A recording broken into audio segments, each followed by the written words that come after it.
Salatullah, salamullah. Assalamualaikum warahmatullahi wabarakatuh. Alhamdulillah wassalatu wassalamu ala rasulillah wa ala alihi wa sahbihi wa mawalah wa la hawla wa la quwata illa billahi wa ba'du. Alhamdulillah, segala puja dan puji hanya milik Allah subhanahu wa ta'ala. Salawat dan juga salam kita hadiahkan kepada Rasul kita Nabi besar Muhammad sallallahu alaihi wa ala alihi wasallam. Ma'asyiral muslimat yang dimuliakan Allah subhanahu wa ta'ala, alhamdulillah di pagi menjelang siang ini kita bisa berkumpul di Masjid Nidaul Ilmi Kapling Beliung, Sekupang, Batam. Dan tak lupa salawat serta salam senantiasa kita hadiahkan kepada Rasul kita Nabi besar Muhammad sallallahu alaihi wa ala alihi wasallam. Pembahasan di pagi menjelang siang ini kita akan membahas tentang salah satu keimanan yang merupakan rukun-rukun iman yang harus kita yakini dalam Islam adalah al-imanu bi malaikatillah, beriman dengan malaikat-malaikat Allah. Dan salah satu dari malaikat-malaikat Allah kita kenal dengan sebutan Raqib dan juga Atid. Siapakah malaikat Raqib dan Atid ini? Apa pekerjaannya? Apa pengaruh keimanan bagi kita ketika kita beriman dengan malaikat Raqib dan Atid ini? Ma'asyiral muslimat yang dimuliakan Allah subhanahu wa ta'ala, disebutkan di beberapa ayat dalam Al-Quran dan beberapa hadis Nabi sallallahu alaihi wasallam tentang keberadaan malaikat Raqib dan juga Atid. Sebut saja dalam surah Al-Infitar ayat 10 sampai 12. Allah subhanahu wa ta'ala berfirman, wa inna alaikum lahafidhin kiraman katibin ya'lamuna ma taf'alun. Padahal sesungguhnya bagi kamu ada malaikat-malaikat yang senantiasa mengawasi pekerjaan.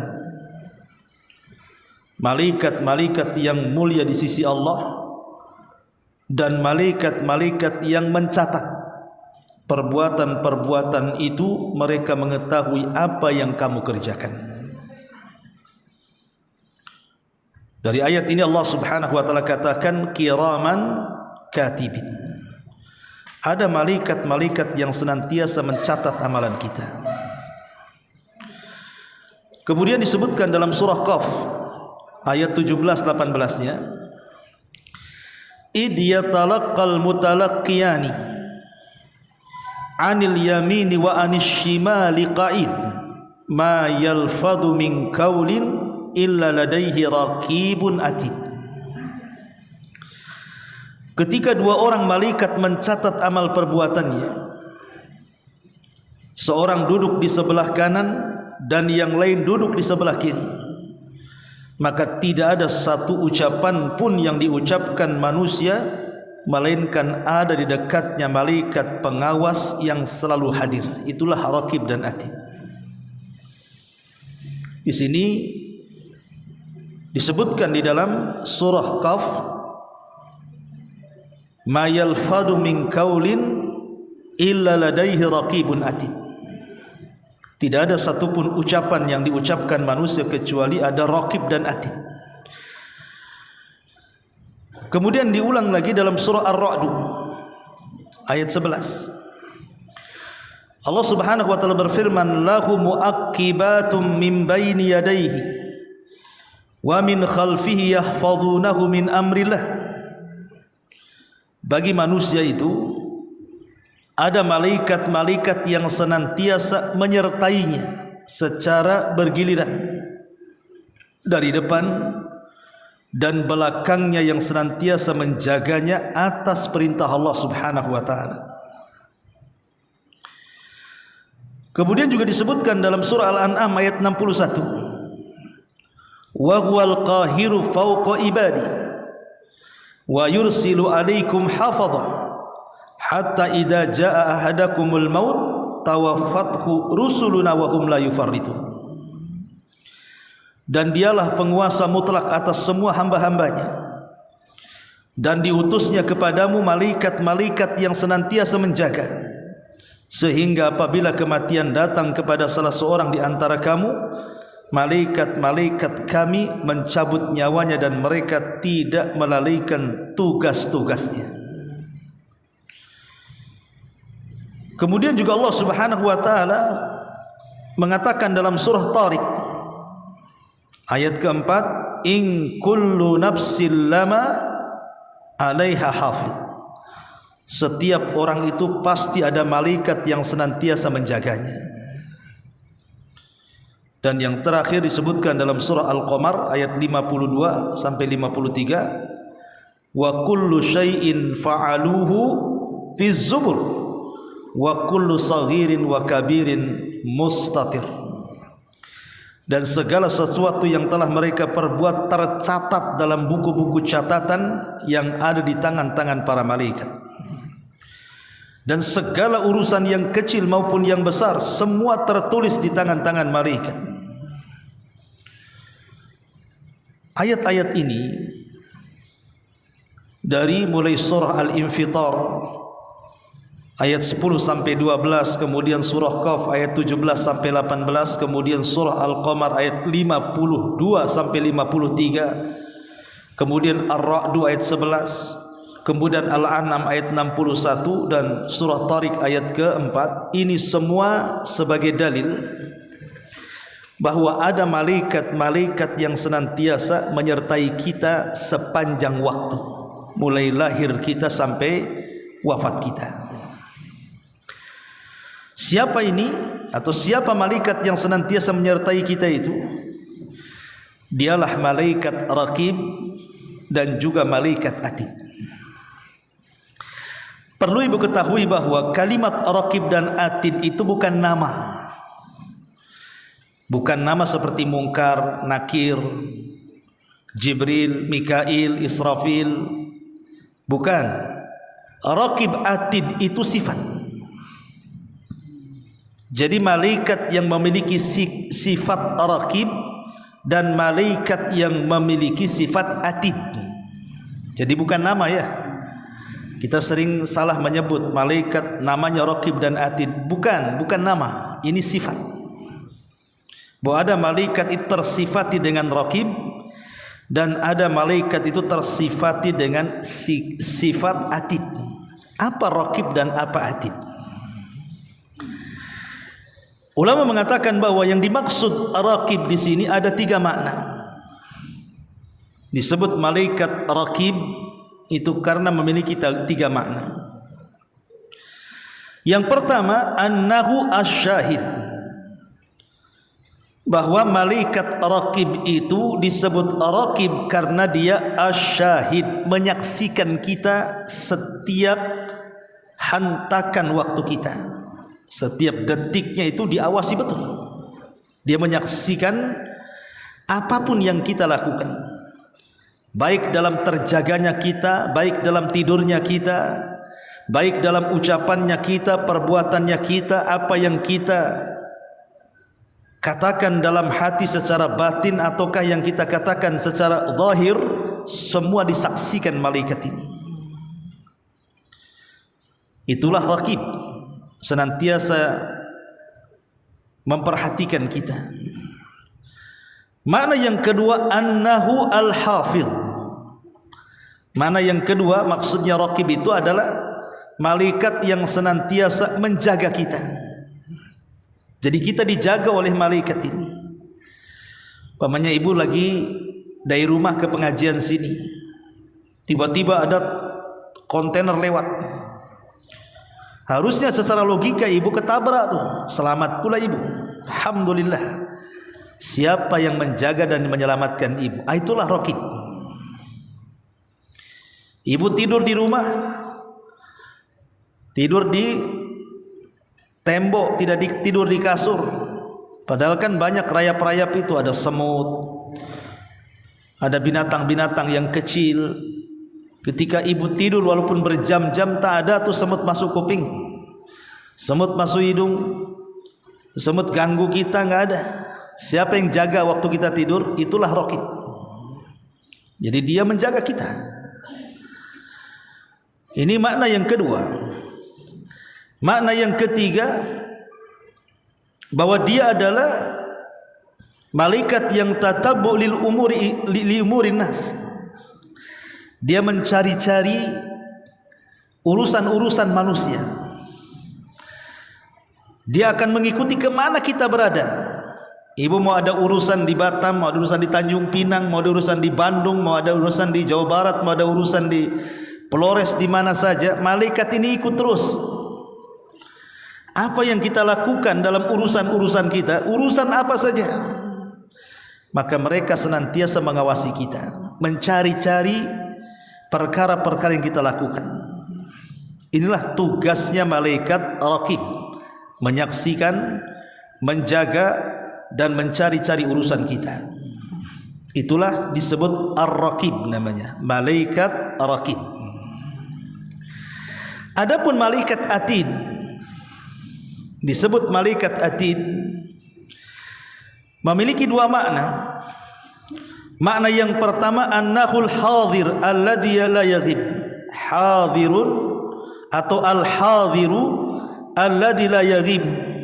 Malaikat itu senantiasa hadir dan tidak pernah luput dari kita. Ada terus. Coba bayangkan ibu kalau kemana-mana sama suami, nggak bisa macam-macam kan bu? Suaminya ada di situ terus.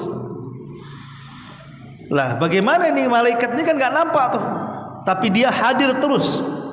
Dia tidak pernah tidak hadir depan kita, baik kita sedang terjaga atau sedang tidur, sedang mukim atau sedang safar, sedang taat atau sedang maksiat, semuanya hadir. Malaikat ada di situ menyaksikan kita. Itulah atid ya. Kemudian makna yang kedua juga, annahul hafidul mu'tad. Annahul hafidu al-mu'ad, imma lil hifdi wa imma lisyahada.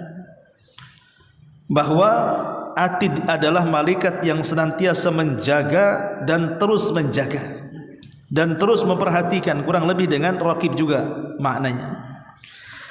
Lah inilah hakikat tugas daripada dua malaikat yang tersifati dengan raqib, yang merupakan malaikat yang terus memperhatikan kita atau menyaksikan, menjaga kita dan mencari-cari urusan kita. Ataupun malaikat yang tersifati atid, karena dia senantiasa hadir dan tidak pernah luput dari pandangan dia akan perbuatan kita, dan senantiasa menjaga dan terus menjaganya. Ma'asyiral muslimat yang dimuliakan Allah Azza wa Jalla, berarti kesimpulannya dari makna raqib dan atid di sini, bahwa dua malaikat ini malaikat yang senantiasa mengawasi kita, mencatat seluruh amalan-amalan kita, senantiasa menjaga kita, sehingga kita satu detik pun tidak mungkin lepas dari mereka. Ma'asyiral muslimat yang dimuliakan Allah Azza wa Jalla. Makanya Syekh Ibn Utsaimin rahimahullahu taala dia mengatakan, raqib ay muraqibun lailan wa nahara. Raqib adalah malaikat yang senantiasa memantau siang dan malam. La yanfaq anil insan, tidak mungkin lepas dari manusia. Atid hadirun la yumkin an yaghib. Bahwa atid adalah malaikat yang senantiasa hadir, tidak mungkin dia gaib, absen, dan tidak mungkin diwakilkan kepada selain malaikat raqib, pamannya diwakilkan ke kawan sesama malaikatnya. Aku ada tugas, kau wakilkan awasi orang itu dulu. Tidak. Dia tidak mungkin mewakilkan kepada malaikat yang lain untuk mengawasi kita, karena dia memang tugasnya senantiasa hadir, tidak mungkin absen dari diri kita. Ma'asyiral muslimat yang dimuliakan Allah Azza wa Jalla, dari sini hendaklah seorang mukmin takut. Kalau seandainya ada dua malaikat ini senantiasa mengawasi kita, makanya ketika kita yakin bahwa di samping kiri kanan ada raqib dan atid, itu harusnya melahirkan asar imaniyah, pengaruh-pengaruh keimanan pada diri kita. Apa saja pengaruh-pengaruh keimanan ketika kita yakin bahwa di samping kiri kanan depan belakang kita itu ada raqib dan atid? Pertama, lahir muraqabatullahi fis sirri wal alan. Dengan keyakinan kita bahwa kita ini diawasi malaikat raqib dan atid, maka lahirlah sifat muraqabah, merasa diawasi, baik dalam kesendirian kita ataupun keramaian. Karena Allah mengatakan kiraman katibin ya'lamuna ma taf'alun. Ada malaikat-malaikat yang senantiasa mencatat, dia mengetahui apapun yang kalian lakukan. Logika, kalau ada CCTV yang mengawasi kita, kemudian kita disuruh bekerja jangan berhenti, kemudian orang yang menyuruh akan memberikan balasan kepada yang bekerja dan yang menghukum orang yang tidak bekerja, kemudian diawasi oleh CCTV saja, nggak usah pakai orang. Saya yakin tidak ada orang malas, ya. Maka begitu juga sama ketika kita merasa diawasi malaikat, maka kita akan melangkah secara hati-hati. Ini yang pertama, bahwa dengan meyakini adanya raqib dan atid terlahirlah sifat muraqabah, merasa diawasi oleh Allah, sehingga kita tidak mungkin bicara sembarangan, tidak mungkin kita melakukan perbuatan maksiat sesuka kita, karena kita diawasi oleh dua malaikat yang ditugaskan Allah untuk memantau kita. Ini yang pertama. Yang kedua, lahir sifat al-haya, perasaan malu. Karena memang para malaikat sendiri adalah makhluk yang disifati dengan sifat malu. Karena mereka, para malaikat juga kalau melihat manusia bermaksiat kepada Allah Subhanahu wa taala, mereka juga akan merasa malu. Maka sifat malaikat pemalu itu juga harus tertanam pada diri kita, bahwa ketika kita yakin di sana ada malaikat raqib dan atid yang mengawasi kita, sehingga ketika kita hendak maksiat adalah perasaan malu. Aduh, ini diawasi kita ini, nggak mungkinlah saya melakukan ini itu dan lain sebagainya. Ketika dia kakinya melangkah ke tempat maksiat untuk berzina, malu, nggak jadi, karena malaikat itu senantiasa ikut dengan kita. Kalau ada manusia yang melangkah untuk umpamanya ibu nih, memang sengaja dari rumah datang ke rumah tetangga untuk acara gibah ria, udah dijadwalkan dari kemarin mau gibah tuh, ya. Ketika hari hanya tak jadi, aduh nggak bisalah, karena ada malaikat yang ikut saya, mencatat saya, menyaksikan saya, malu saya, tak jadi. Makanya lihat kisah-kisah umpamanya ada seorang anak muda yang hampir berzina. Tiba-tiba kemudian si perempuan mengatakan, ittaqilah, bertakwalah engkau fulan. Akhirnya dia bertobat, tidak jadi berzina, karena dia merasa ada pengawas selama ini yang mengawasi dia. Kalau setiap orang memiliki keyakinan seperti itu, insya Allah akan baik orang itu. Ini yang kedua. Yang ketiga, lahirlah sifat al-ijtihad fil amali salih. Kalau kita yakin bahwa di samping, kiri, kanan, depan, belakang kita itu ada Raqib dan Atid, pasti terlahir kesungguhan dalam ibadah, kesungguhan dalam amal saleh. Karena para malaikat akan mengangkat amalan-amalan kita ke langit dan akan memperlihatkan di hadapan Allah Subhanahu wa taala. Allah katakan, ilaihi yas'adul kalimut thayyib wal amalus salihu yarfa'u. Kepada Allah lah ucapan-ucapan yang indah dan amal-amal saleh itu akan dinaikkan. Siapa yang menaikkan amal saleh itu? Para malaikat. Ya. Catatan-catatan malaikat akan dinaikkan ke langit. Dan kita seorang muslim tentu tidak mau catatan yang naik ke langit itu kan catatan buruk. Maunya amalan yang naik dan diperlihatkan di hadapan Allah itu kan yang baik-baik. Maka ketika kita yakin bahwa di samping, kiri, kanan kita ini ada malaikat Raqib dan Atid, berarti lahirlah sifat kesungguhan dalam melakukan amal soleh. Ini yang ketiga. Yang keempat, hubbu haula'il malaikah al-mukallafina bi a'malil ibad. Kalau kita sudah tahu bahwa ada malaikat-malaikat yang mencatat amal buruk kita, dicatat, amal baik dicatat, habis itu dilaporkan kepada Allah, maka kita semakin cinta dengan malaikat.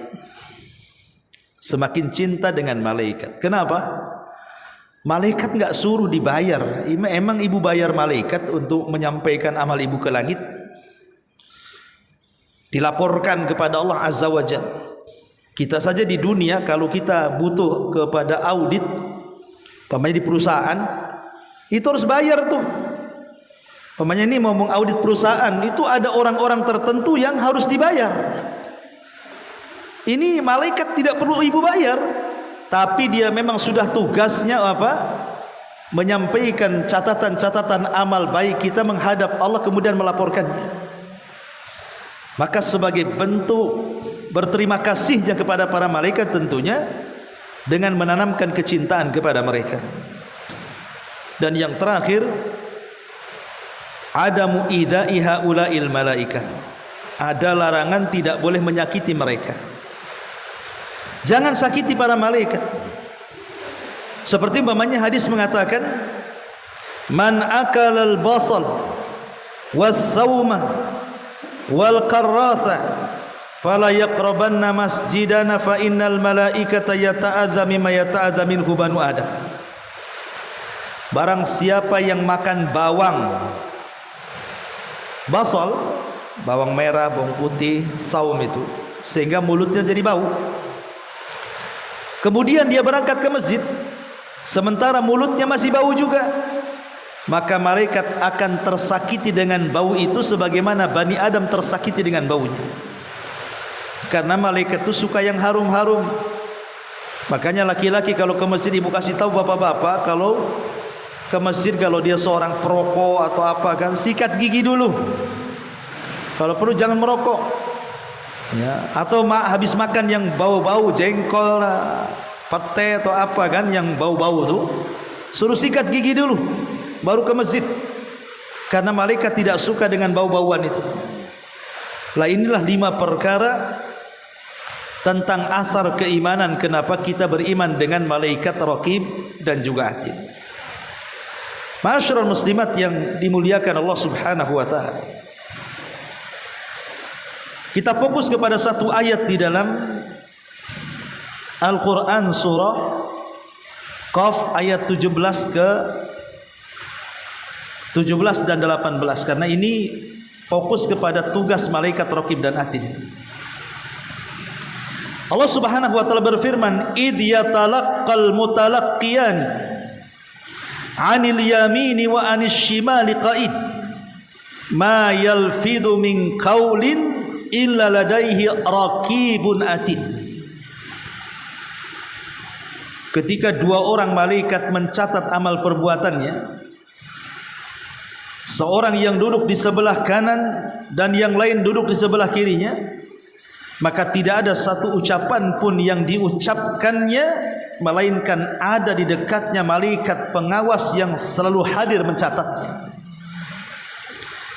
Di sini ada kalimat ma yalfadhu min qaulin, tidak ada satupun ucapan manusia kecuali akan dicatat oleh raqib dan atid. Ma'asyiral muslimat yang dimuliakan Allah Subhanahu wa taala. Ucapan manusia itu ada 4 macam, Bu. Ibu kalau ngomong atau ngobrol pasti tidak lepas daripada 4 perkara. Saya, ibu atau siapapun kalau ngomong, ngobrol dengan kawannya, bercerita dengan kawannya, bercerita dengan keluarganya, pasti tidak lepas dari 4 perkara. 1, ada ucapan manusia itu yang qismun huwa dhararun mahd. Ucapannya semua madarat, tidak ada kebaikannya. Jadi ada orang yang mengucap itu sama sekali tidak ada kebaikan ucapannya. Isinya cacian, makian, gibahan, hinaan, pokoknya jelek semua. Ini yang pertama. Jadi ada orang yang ngomong itu kalau ngomong semua jahat isinya 100%. Ini yang pertama. Yang kedua, kebalikannya. Semua ucapannya manfaat, semua ucapannya pahala, tidak ada dosa di dalamnya. Mengajak manusia kepada kebaikan, mencegah manusia dari kemungkaran, berzikir, membaca Quran, pokoknya tidak dikeluarkan kecuali yang baik-baik. Ini yang kedua. Yang ketiga, nyampur aduk. Nyampur aduk tuh. Kadang-kadang kalau ngomong ada baiknya, kadang-kadang di sela-sela kebaikan itu ada jahatnya. Ibu lagi ngobrol lurus, tahu-tahu gibahin orang. Ibu lagi ngomong lurus, tahu-tahu menghina orang. Itu kadang-kadang ucapan manusia ini sewaktu-waktu ada baiknya, sewaktu-waktu tidak ada baiknya, tuh nyampur di situ tuh. Kemudian yang terakhir, ada ucapan manusia itu ya dia tidak melakukan dosa dalam ucapannya, tapi juga tidak mendapatkan pahala dari ucapannya, sia-sia ucapannya. Ucapannya tidak ada pahalanya, tidak ada dosanya. Itulah ucapan manusia. Ucapan manusia ini cuma 4 perkara ini saja kan, Bu. Boleh jadi yang keluar dosa semua, boleh jadi yang keluar pahala semua, boleh jadi yang keluar itu 50-50, ada pahala dan dosanya. Boleh jadi ucapan manusia itu ya tidak ada pahala, tidak ada dosanya tuh. Pertanyaannya, apakah 4-4-nya dicatat oleh raqib dan atid? Ini yang jadi masalah. Apa kata para ulama di sini? Fa ammal ladzi huwa dhararun mahd fala budda minas sukuti anhu. Adapun ucapan yang semua keluar dosa, tidak ada kebaikannya, maka kewajiban kepada orang ini harus diam. Kalau tidak bisa mengucapkan kalimat yang santun, diam, karena Anda dicatat malaikat. Ini yang pertama. Yang kedua, wa kadzalika ma fihi manfaatun mahd. Begitu juga orang yang kalau ngomong itu semua manfaat, fala budda an yatakallama an, maka dia harus terus bicara. Kalau isinya manfaat jangan berhenti, ngomong aja, entah dengan zikirnya, entah dengan Qur'annya, entah dengan dakwahnya, entah dengan perkara-perkara yang di dalamnya ada pahalanya. Karena manfaat semua isinya. Jangan diam, ya harus terus diucapkan. Ya. Kemudian yang ketiga, wa amma ma fihi dhararun wa manfaatun la tafi bidh-dharari. Maka orang yang kalau ngomong itu gado-gado, kadang-kadang ada dosanya, kadang-kadang ada pahalanya, kadang ada dosanya, kadang ada pahalanya, maka sebaiknya hindari yang dosa, kejar yang ada pahala. Kemudian yang terakhir, tidak ada dosa, tidak ada pahala, itu namanya fudul, berlebihan. Ini bisa menghabiskan waktu, ngobrol ngalor ngidul ngetan ngulon ndak jelas. Memang nggak gibah orang, nggak namimah, nggak ngina orang, tapi ngabisin waktu, dia akan rugi. Maka kata para ulama, ada yang berpendapat bahwa yang dicatat itu cuman 2 saja. Ucapan yang mengandung pahala dan ucapan yang mengandung dosa. Ini yang akan dicatat. Adapun yang tidak mengandung pahala dan dosa, maka tidak dicatat. Ini satu pendapat. Pendapat yang kedua, semua dicatat. Mau ucapan itu ada dosanya, mau ucapan itu ada pahalanya, mau ucapan itu tidak ada dosanya, mau ucapan itu tidak ada pahalanya, semua dicatat. Tetapi yang dihisab cuma 2. Yang ada pahalanya dan yang ada dosanya saja. Tapi semuanya dicatat sebagai amanah. Tugas malaikat raqib atid itu sebagai pencatat, maka dicatat semuanya sampai kepada erungan orang yang sedang sakit tetap dicatat. Pamannya ada orang sakit bilang aduh, tetap dicatat tuh aduhnya tuh. Sebagaimana ketika Imam Ahmad sedang sakit parah, kemudian dia mengaduh karena kesakitan. Maka muridnya menasihati, ya Imam, innal anina kalimatun wal kalimatu tuktab. Imam, ucapan aduh itu bagian daripada kalimat dan kalimat itu akan dicatat. Maka diam langsung Imam Ahmad, takut erungannya dicatat malaikat. Sampai dia meninggal dia tidak pernah mengaduh padahal dia merasakan sakit. Dari sini kita tahu bahwa semua ucapan kita ini dicatat malaikat. Yang ada dosanya, yang tidak ada dosanya, sampai kepada yang tidak mengandung pahala dan dosa pun tetap dicatat. Tapi yang dihisab tentu yang ada kandungan pahala dan kandungan dosanya saja. Ma'asyiral muslimat yang dimuliakan Allah Azza wa Jalla, dari sini kita tahu bahwa setelah kita tahu bahwa semua akan dicatat malaikat, maka sudah selayaknya seorang muslim dan muslimah itu menjaga lisan. Jangan sampai lisan ini memasukkan kita ke neraka, karena tidak ada ucapan satupun dari kita kecuali dicatat malaikat. Maka hindari, jangan mudah berdusta, karena dustanya akan dicatat. Hindari, jangan mudah ghibah dan namimah. Dan ini penyakit kita semuanya, suka menggibah-gibah atau mendengar gibah. Karena gibah seseorang akan dicatat dan namimahnya pun akan dicatat. Jangan menyebar rahasia-rahasia yang tidak boleh disebar. Seorang suami menyebar keburukan rahasia keluarganya, seorang istri menyebar rahasia keburukan suaminya. Ingat, semua rahasia yang disebar dicatat malaikat. Jangan suka melaknat, mencaci, memaki, mengata-ngatai buruk orang, karena ucapan laknat, cacian, makian akan dicatat malaikat raqib dan atid. Jangan pula seseorang itu berbantah-bantah, berdebat yang tidak ada ilmunya, karena setiap perdebatan itu juga akan dicatat. Jangan mudah orang itu memberikan persaksian palsu, seperti yang banyak di persidangan, di pengadilan. Ada orang saksi dibayar, mau saja dia karena dibayar. Ingat, Anda bisa dibayar, tapi catatan persaksian Anda dicatat malaikat raqib dan atid dan dipertanggungjawabkan di hadapan Allah. Jangan juga kita suka mencela nasab, bangga dengan nasab. Saya anaknya fulan bin fulan bin fulan, atau saya ini di darah saya ada keturunan Nabi. Nah, ini bahaya kan itu.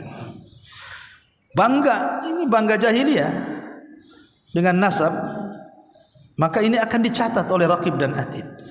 Ya. Termasuk juga orang yang menyebut-nyebut pemberian. Nyesel aku ngasih dia, katanya. Ngapain aku kasih dia, katanya.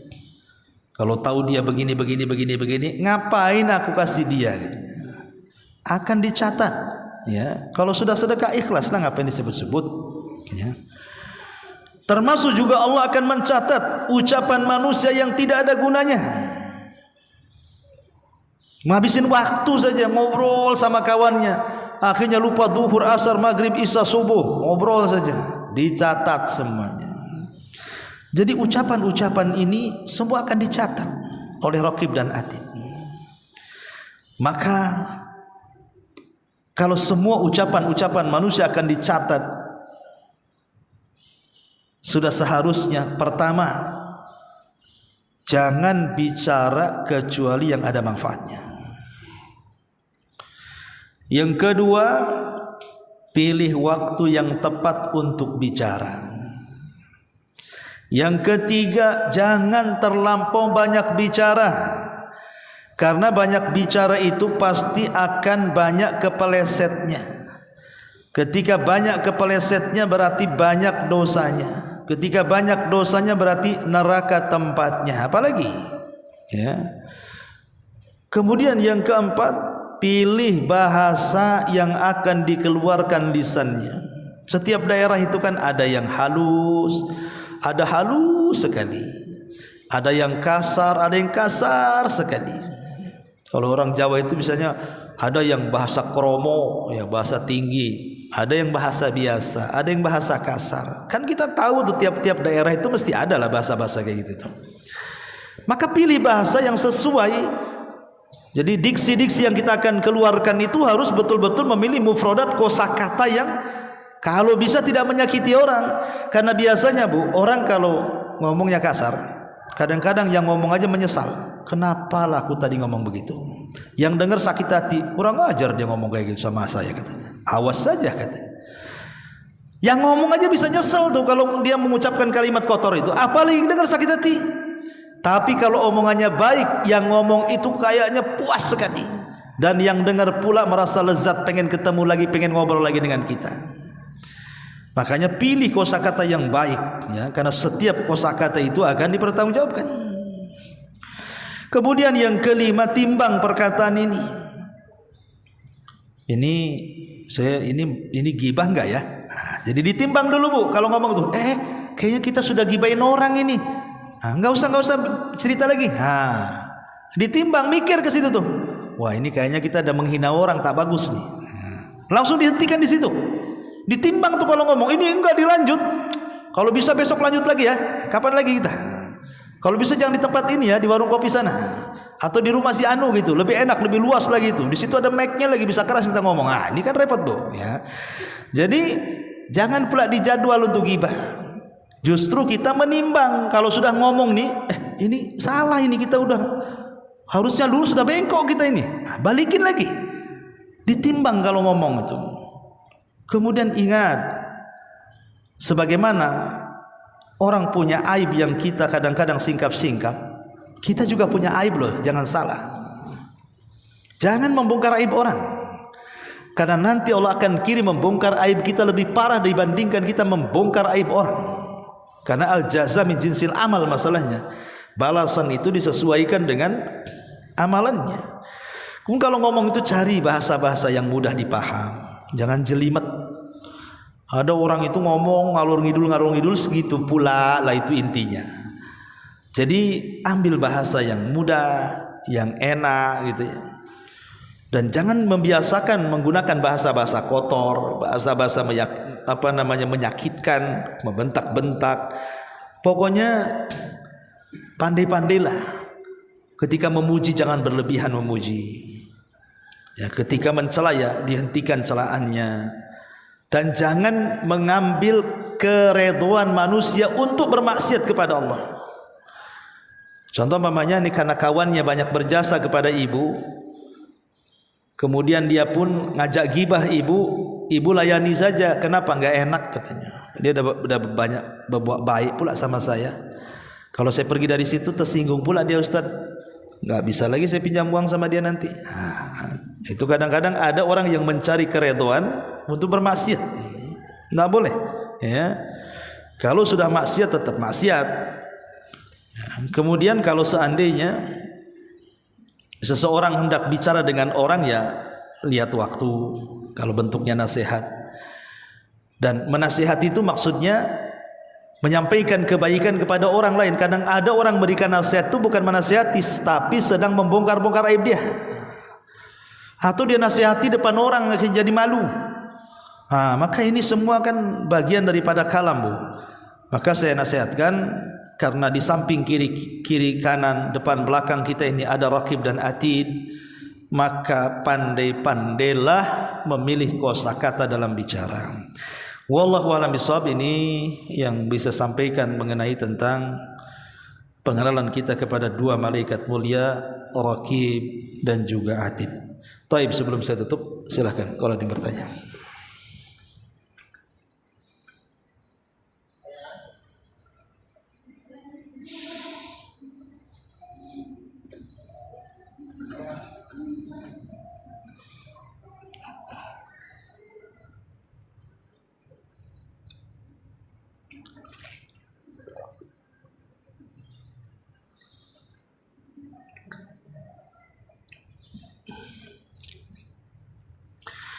Bismillahirrahmanirrahim. Bolehkah menjama dua salat sebelum fajar tapi belum masuk waktu, dan bagaimana tata caranya? Jama salat apa itu? Maghrib sama Isya ya? Iya, Bu. Ini yang tanya siapa nih? Bolehkah menjama dua salat? Maksudnya salat Maghrib Isya diakhirkan? Halo? Titipan? Jadi kalau yang nitip tak paham juga ya. Oke, saya pahami di sini mungkin dia belum sholat maghrib, karena yang bisa dijama itu kan cuman 4 salat saja, zuhur, asar, sama maghrib dengan isya. Sholat siang dengan sholat siang, sholat malam dengan sholat malam. Sholat siang dengan sholat siang artinya zuhur siang, asar siang. Sholat malam dengan sholat malam artinya maghrib dan isya. Tidak bisa siang dijama dengan malam, maghrib dengan asar, tidak bisa. Jadi harus gandengannya malam dengan malam, siang dengan siang. Dan tidak bisa dengan pagi. Makanya subuh itu tidak ada gandengannya dia, karena subuh pagi cuma satu. Pagi dengan siang gak ketemu, pagi dengan malam gak ketemu. Tapi kalau malam dengan malam, siang dengan siang masih ketemu lah. Mungkin kalau yang saya pahami dia belum sholat maghrib, mungkin dia safar atau dia ketiduran, tahu-tahu bangun jam 4, anggap saja gitu ya, sudah qiraah sebentar lagi subuh, maka boleh menjama, boleh, nggak apa-apa. Itu namanya waktu al-idtirar, namanya waktu terpaksa. Waktu sholat isya itu ada dua waktu, ada namanya ikhtiar dan idtirar. Waktu ikhtiar itu sampai tengah malam, itu waktu isya tuh. Tetapi waktu idtirar terpaksa karena ada hal-hal yang menjadikan dia tidak bisa sholat isya tengah malam, mungkin dia safar, ketiduran, maka boleh mengakhirkan sampai sebelum waktu fajar.